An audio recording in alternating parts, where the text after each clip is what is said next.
چھوٹا ختم شریف پڑھنے کا طریقہ اور اصالہ ثواب کرنے کا طریقہ بہت ہی آسان ہے، آپ بھی یاد کر سکتے ہیں اور اپنے مرحومین کو اصالہ ثواب بھی کر سکتے ہیں، ان کے لیے ختم شریف پڑھ سکتے ہیں۔ بہت ہی آسان طریقہ ہے، آئیے وہ میں آپ کے سامنے پیش کرتا ہوں۔ سب سے پہلے تعوذ اور تسمیہ پڑھی جائے گی، یعنی اعوذ باللہ اور بسم اللہ پڑھا جائے گا۔ اس کے بعد سورہ کافرون سب سے پہلے پڑھی جائے گی 1 مرتبہ، قل یا ایھا الکافرون۔ اس کے بعد 3 مرتبہ سورہ اخلاص پڑھی جائے گی، قل ھو اللہ احد۔ اس کے بعد 1 مرتبہ سورہ فلق، قل اعوذ برب الفلق۔ 1 مرتبہ سورہ ناس، قل اعوذ برب الناس۔ اس کے بعد سورہ فاتحہ پڑھی جائے گی، الحمدللہ رب العالمین۔ اس کے بعد جب سورہ فاتحہ مکمل ہو، ولضالین، بعض لوگ آمین کہتے ہیں، بعض لوگ آمین نہیں کہتے، اگر کہہ دیا جائے تو یہ زیادہ بہتر ہے، لیکن یہ خیال کریں کہ جس آواز میں سورہ فاتحہ پڑھی گئی اس آواز سے کم آواز جو ہے وہ آمین میں نکالی جائے، تاکہ سننے والے کو یہ محسوس نہ ہو کہ آمین کو سورہ فاتحہ کا جز بنایا گیا۔ اس کے بعد سورہ بقرہ پڑھی جائے گی المفلحون تک۔ اس کے بعد وَإِلَٰهُكُمْ إِلَٰهٌ وَاحِدٌ، یہ آیت پڑھی جاتی ہے، بعض لوگ پڑھتے ہیں بعض لوگ نہیں پڑھتے، پڑھ دی جائے تو یہ زیادہ بہتر ہے۔ اس کے بعد ان رحمت اللہ قریب من المحسنین، یہ 8ویں پارے کی آیت، یہ پڑھی جاتی ہے۔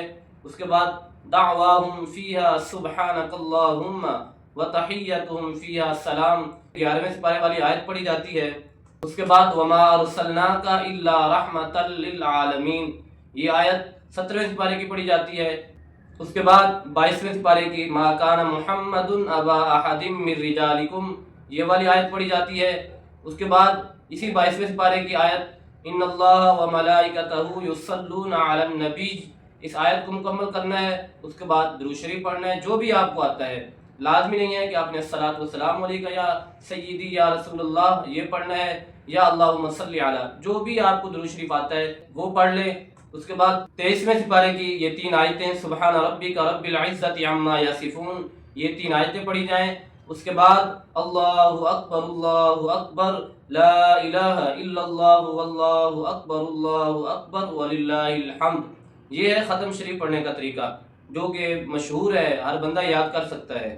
اب اصالہ ثواب کا طریقہ، یعنی آپ دعا کس طرح مانگیں، تو دعا مانگنے کا طریقہ یہ ہے کہ سب سے پہلے ہاتھ اٹھائیں، ادب سے بیٹھیں، کیونکہ ہم بارگاہ الہی میں بیٹھے ہیں، بارگاہ الہی میں دعا کر رہے ہیں، تو ادب میں بیٹھنا یہ ضروری ہے، ادب میں بیٹھ کے دعا کریں، انشاءاللہ العظیم اللہ تبارک و تعالی آپ کی دعاؤں کو قبول فرمائے گا۔ تو سب سے پہلے اللہ تبارک و تعالی کی حمد کی جائے، یعنی الحمدللہ رب العالمین پڑھا جائے۔ اس کے بعد حضور علیہ الصلوۃ والسلام پر درود شریف پڑھا جائے۔ اس کے بعد جو قرآن پاک کی مشہور دعا ہے ربنا آتنا فی الدنیا، اس آیت کو پڑھا جائے، یہ بہت خوبصورت دعا ہے جو کہ حضور علیہ الصلوۃ والسلام کے فرمان سے بھی ثابت ہے۔ سب سے پہلے اس کلام کا ثواب، اگر سامنے طعام ہے تو طعام کا ثواب اللہ کی بارگاہ میں پیش کیا جائے، اللہ تبارک و تعالیٰ کی بارگاہ میں پیش کرنے کے بعد حضور علیہ الصلوۃ والسلام کی بارگاہ میں تحفتاً ہدیتاً نذرانتاً پیش کیا جائے۔ حضور علیہ الصلوۃ والسلام کی عظیم بارگاہ میں پیش کرنے کے بعد آپ صلی اللہ علیہ وسلم کے توسل سے تمام انبیاء کرام، صحابہ کرام، ازواج مطہرات، اہل بیت اطہار رضی اللہ تعالی عنہم اجمعین، شہداء کرام، والدین کریمین رضی اللہ تعالی عنہما، اور اس کے بعد تابعین، تبع تابعین، ائمہ مجتہدین، تمام سلاسل، اولیاء کرام، علماء کرام کی بارگاہ میں پیش کیا جائے، یہ بہترین طریقہ ہے اصالہ ثواب کا۔ اس کے بعد تمام مومنین مومنات کی ارواح کو پیش کیا جائے۔